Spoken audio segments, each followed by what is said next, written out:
aid them in their work. The boost was preceded by the creation of the MYS board. The Meru Youth Service Program, a replica of the National Youth Service, which is a first in all the 47 counties, was established in 2018 and has seen more than 2,000 young people benefit from training and empowerment, leading to employment.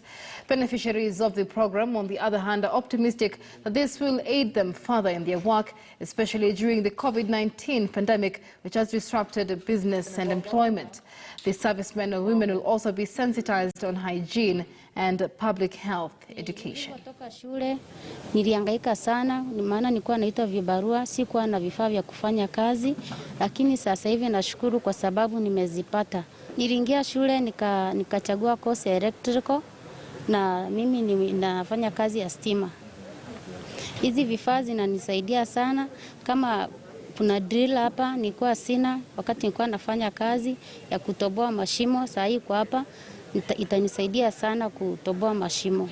Nilikuwa naenda kufanya kazi sikuwa na vifaa sasa ilikuwa inanitisha.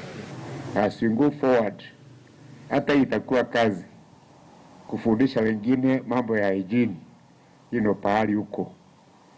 A program that MYS will be doing.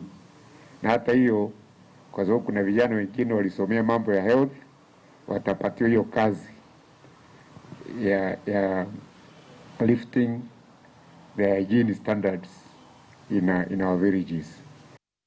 In sport, Max Verstappen and Red Bull Racing will aim to make the best start possible to the delayed 2020 F1 season by winning his third success.